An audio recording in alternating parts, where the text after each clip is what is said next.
Thanks to the support as a channel member, Chris P. Right, it's pretty clear this English as a foreign language teaching thing isn't really working out. We can't pick up enough hours to be able to get ourselves a place. So I've been doing some Googling to find the 10 best jobs in Paris for English speakers in France.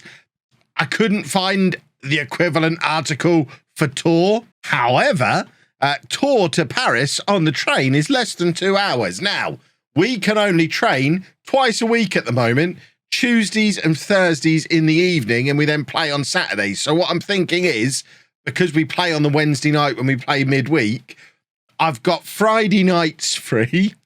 I've got all day Friday and Friday evenings. Then I've got Sunday and Monday free. And then I just need to be in Tours for the middle of the week and for Saturdays for the matches. So we're going to be making use of this train line quite a lot so that I can earn some money in Paris. Fat Tire Tours have got applications open for the 2022 season.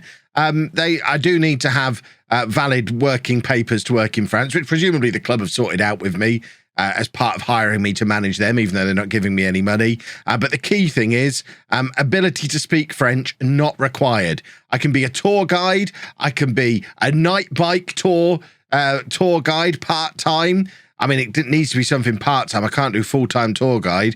But I'm thinking night bike tour guide, working from 5:45 to 11:45, available for up to 5 working days per week. I can do that Monday nights. I can do it Friday nights. I can do it at a push. I mean, I probably ain't going to get there for Saturday nights, but I can do it Sunday nights. I think this can work. Or we've got morning shifts at Versailles. This is how we're going to pay our way until we can get some money for football management.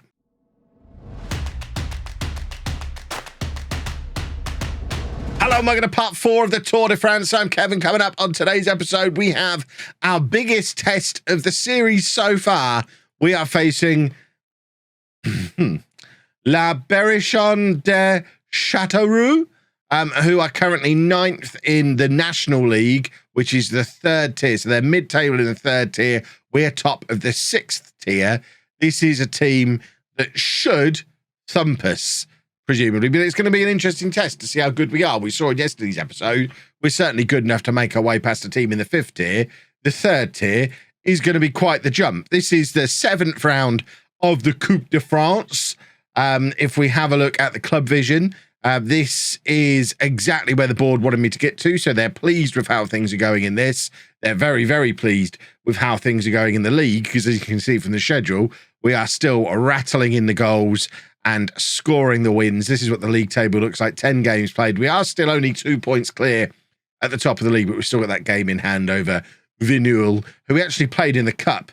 And it was much more difficult to beat them in the cup than it was in the league. We needed a couple of late goals to actually confirm that victory that's got us through to this 7th round. But we'll play Châteauroux. I'm not sure what we're going to do for the second game. A lot of it depends on how the first game goes. Obviously, if we win in the cup, I'll show you the next round in the cup. Assuming we lose, though, I'm not really sure what I'm going to show you next, because that cup game is going to be an easy win. Any of these league games are going to be easy wins. So we might do a little bit of time traveling in the second half of the episode if we end up losing, and jump forward a little bit. Something we don't usually do in the middle of videos, but I want to show you interesting matches that have actually got some stakes. So this cup run, it qualifies. It's pretty interesting. Transfer-wise, nothing has gone on since the last time you were with me. Obviously, we can bring players in and let them go whenever we want, because we've got the amateur status. There's no transfer windows here. The one thing we have done is released this guy twice, apparently. Corentin Fausot. I don't think I was manager on the 5th of July. It looks like he was released before I arrived, somehow snuck back in as part of me taking over as manager. And now I'm wise to him and I've released him again, and he's wanted by some other club. And we did use him a little bit off the bench, but once we brought in the other new guy, what's his face, the central midfielder, Dumas, he just fell down the pecking order and wasn't even getting on the bench anymore. So no real loss, but we probably do need to draft in another midfielder at some point because we're getting a little low. So this is the team for the game against Châteauroux. We have got Goda in goal, a back four of Dennis, Tyson, Camera, and Amimi, and Tabani. And he needs a nickname. I mean, we're just going to call him Brian. I I cannot say his name. I'm sorry, Brian. I can't say your surname. It doesn't work with my mouth. So we've got Brian, Perron, Dumas, and Wimber, and then Big Fat Dennis and Buzrara up front. I think this is going to be our first time I was going to say our first defeat. It's a foregone conclusion. It's our first defeat. We're playing a team multiple leagues above us. I think this is going to be the first time we've really struggled in a match. We've kind of romped to victories in every match we've played so far.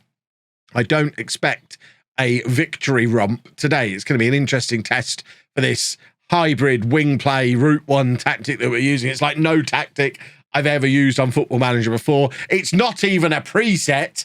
It's kind of a mushed together version of two different presets to try and suit the players that we've got. And it's going to be interesting to see how it fares against proper opposition. I mean, we're not generating anything. We're nearly at half time. There's not even been a highlight. So I guess defensively, we're pretty sound because we've managed to keep them to just the 4 shots and not very much XG generated from them. We've done absolutely nothing to create chances of our own, though. But to be fair, we'll be delighted with a draw here. We can pick up a draw against a team 3 divisions higher than us. That'd be an outstanding result. Although we are now getting our first highlight, and it is Chateauroux, who have got the ball, and they're just knocking it around our attackers as if they're not there. We're not really the kings of pressing. That's a lovely challenge from Perron, though. But unfortunately, just like you see so many times in FM22, you make a lovely tackle like that, and it just ends up going straight back to the opposition. And now they are swarming forward. We are struggling to get men near to them, and there's Goda, who I thought Goda had made the save there, but maybe that's hit the post because it looks like it's gone for a goal kick. 3,754 people have turned up to watch this match, which is a fantastic attendance for a Tier 6 club. Obviously, not close to a sellout, as you can see from all of the empty seats in here, but does show that this town that doesn't care much for football cares a little bit where we're going on a little bit of a cup run. So, got to give him credit for that. Brian is tired, so we're going to bring on Marchal to play on the left wing. Big Fat Dennis is having a really poor game, so we'll take him off as well. And I think we'll leave it there in terms of changes. Everyone else is doing a very good job not conceding a goal yet. Dennis with the throw finds Marchal. Cross comes into Bachiba. And my goodness me, we have taken the lead. It's our first highlight-worthy attack of the game on the 72nd minute. And that is genius work from the manager, I'd like to point out. My 2 substitutes combining. Macho with the cross to Bachiba. They've both just come on. They combine for the goal. It's Tor 1, Chateauroux 0. We've only had 2 shots on target in the entire match, and we are in the lead. This is spectacular stuff. Now make changes to save legs. Everybody who's tiring, get off the pitch. Let's just... Yeah, we'll make all of our substitutions. Let's just keep... Everyone's quality level is interchangeable. It's fitness. That's all we really care about. Let's keep a fit 11 out there and hope that we can hang on to this 1-0 lead as we enter the final couple of minutes of the match. 88th minute. We are still 1-0 up against a team from way up the leagues. And Lefebvre has played Buzrara in. He's one-on-one with the keeper, but he can't get the ball past him. It's gone behind for a corner. To be fair, as long as the ball's at this end of the pitch, I am comfortable with everything that's going on. We've got a corner. Amimi's going to take, finds or tries to find Camera, and it ends up back with Lefebvre, our backup right winger, who is newly onto the pitch, plays Amimi in, cross comes over, can't find a blue shirt, but Dumas is there in midfield to do exactly what we signed him to do. And Lefebvre with the cross again, and once again, can't find a blue shirt. It doesn't matter, though, because the highlight peters out, and we are clinging on. 1 minute remaining in the match for our famous victory for Tor. We have toppled a team from the 3rd tier. Our cup run continues, which is crucial, not just for keeping the videos interesting in this season where we're winning every game, but it's also crucial for the club financially, because we know we've got a very expensive youth setup, very expensive training setup. There you go. Priceless victory, as it says there. I'm not sure. Well, I mean, $6,000. We'll take $6,000. We've spent nearly half of our money over the course of the save so far, just keeping the youth setup paid for. £363,000 already spent on the youth setup is absolutely bonkers for an amateur club that I'm not even. I have to go and ride my bicycle around Paris at night, showing tourists where to buy the best hot dogs from. They sell hot dogs in Paris, right? I'm new to the tour guide lark, but a cup run is crucial. And I don't know when the big teams get into it, but our dream of an early showdown with Paris Saint Germain is still alive. There you go. Actually, that's the other cup's draw. I don't know when the draw for the proper cup is. I'm not going to show you a game from the local cup, whatever it's called, the Loire Valley Cup. But we are going to show you the Coupe de France 8th round game. We'll do the draw as soon as the draw appears, and then that's the match that I'll show you in the second half of the episode as well. Hopefully, it's going to be a big one. I mean, if we do draw someone like Paris Saint Germain, the difficulty now, of course, showing it all in one episode, how do I clickbait that without spoiling the first half of the episode? I guess we don't worry about that. Right, this is the cup we don't care about, so let's just draw everybody in that one. It's a bunch of teams we don't care about in a tournament that the board don't even care about. I don't know when this draw is happening for the proper cup. Maybe it's not going to happen before this next game. So we will... Whoa! Hold the phone. I was about to start time traveling, but talk of a takeover. Jan the Tool has sensationally quashed reports of a potential takeover at the club from within the existing structure. Speculation has mounted in recent days amid talk of a deal for the club to change hands, but no longer appears to be the case. I don't remember seeing any takeover talk. It's been quashed before we ever saw it emerge, but that's interesting. Takeover could be really handy. I don't know if we have the option of being semi-pro at this level, but I mean, it might help if we could become semi-pro with a takeover to help us do it. Maybe. I don't even know if that's realistic. Right, I will be back just as soon as we get that draw so we can see who we've got in the next round. We don't need to go anywhere. Here is the draw. It looks like we don't get the Ligue teams in just yet, so it's still going to be... This is a big, long competition. The 8th round already. How many rounds does this have? Oh, my word. They get all French once you get to these stages. The 36e de finale. Why is this just the 8th round? We've got some naming convention inconsistencies here, boys and girls. Right, we're just waiting for our name to come out. There are so many teams still in this competition. Let's just keep going until we see the name Tour appear. I mean, some of these teams are massive teams. Nancy, Auxerre, Guignamp. These are teams I've heard of. We'd love a game against a team like that. But there we are. Whoa, whoa, whoa, whoa. And we are playing against another team from the National League. Stade Levallois Mayenne. I'm so sorry. They're 1 point above Châteauroux in that league. I mean, we've just beaten Châteauroux. There is no reason why we can't believe that we're capable of making it through to the fancy French round, the next round, which presumably that's the round the big clubs arrive, maybe. Fancy French round. The 8th final. That's what we call it, is it? The 8th final. The quarter. I mean, so we're there now? When do the big teams come in? You know what? Should we just worry about playing the match first? And then we can do another draw then, can't we? Where is it? The match has disappeared now. Right, fingers crossed it'll reappear on the schedule and then we can play it in a minute. So quick little bit of time traveling later. We're through to the next round of the local cup. And we beat our own B team 10-0 despite having a player sent off in the first half. I mean, that's some impressive business right there. Buzrara getting 5 goals in that game in the league table. He's continuing to look really rather scrumptious. And we've got the 2 top scorers in the division as well, which is lovely old stuff. So that brings us through to the 8th round of the Coupe de France. We're against Stade Levallois, who are 6th now in the National League. So they're putting together some decent form, starting to move up that division, which doesn't necessarily bode well for us. And we're going to be without Tarek Dumas for that game as well, who is the man who got sent off against the B team. So we are making a rare change to the team. Nicolas Lebos, who signed for us this summer. He's going to be coming in to play alongside Perron in midfield. Otherwise, it is the same team we have all come to know and love now. And we are looking for a performance from Big Fat Dennis up front against the team from the higher league. We've already done it once. The fact that we've already done it once does give me a little bit of hope that we are capable of navigating our way past the National League team again.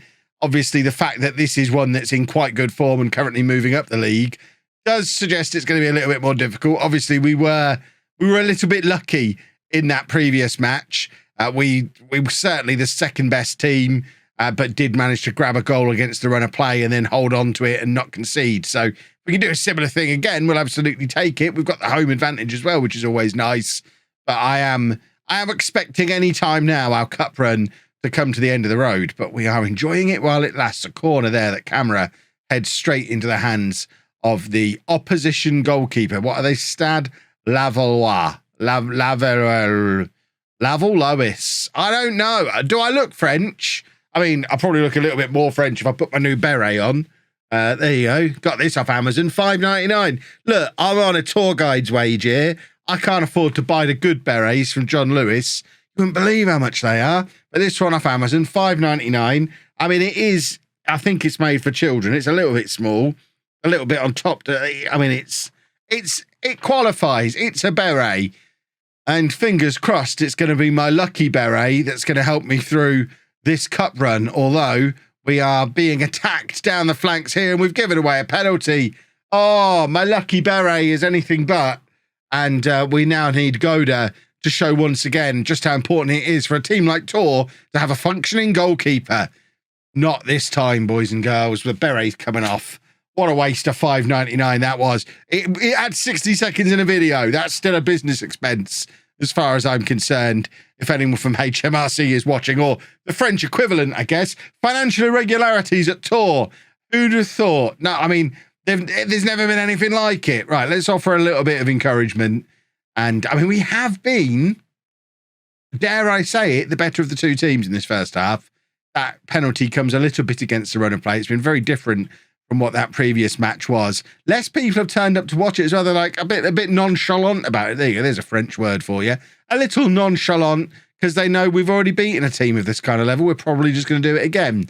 Not really working out that way at the moment, is it? Although that's a good cross and Perron is there to head just wide. We've had the opportunities today. 11 shots against the 3 that our opponents have had. We should be level. We deserve to be level. A little bit of a goalmouth scramble there. We just about survive it. I think it's probably time to go attacking. We're not going to demand more. We shouldn't be demanding anything against a team from 3 divisions higher, but I am going to encourage the boys. I think we're good enough. We're showing signs that the form we're in, we are good enough. Cross comes in, their goalkeeper doesn't know how to deal with it. But unfortunately, their defenders do, and there's no one in there following up once the ball comes back off the goalkeeper. Big Fat Dennis living up to his name, very, very slow to react, and unfortunately not able to get close enough to even attempt to apply a finish. It is Lavallois who are on the attack again. That's probably how you say it, I'm pretty sure. I thought we'd given away another penalty. That's wonderful stuff from Goda. That's why he's a Cameroonian international.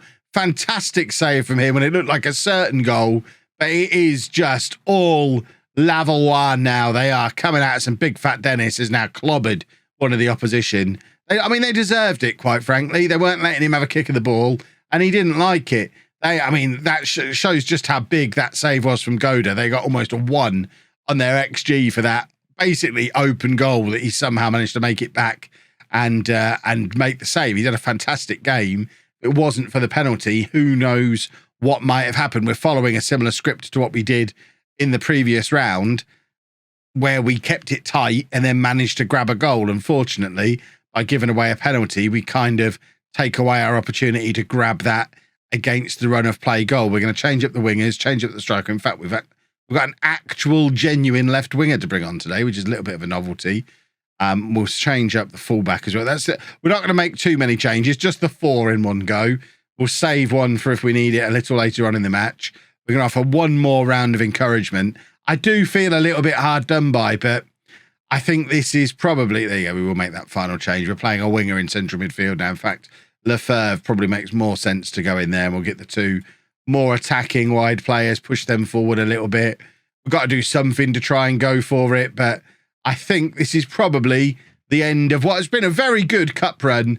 But we have met our match with a third tier team, and I mean, it shows the reputation of the club in comparison to teams throughout this French league structure, that I can say to him that I'm disappointed with that performance, despite it being a team for 3 divisions above, because this is the sort of level reputation-wise we should be at. And I imagine the game probably made us favourites for the game, even though we were way down the leagues. We're going to have a little bit of weird stuff like that going on with reputations until we start to move up this league table. But that is my first defeat as tour manager. The first time we've done anything other than win. We don't even concede goals very often.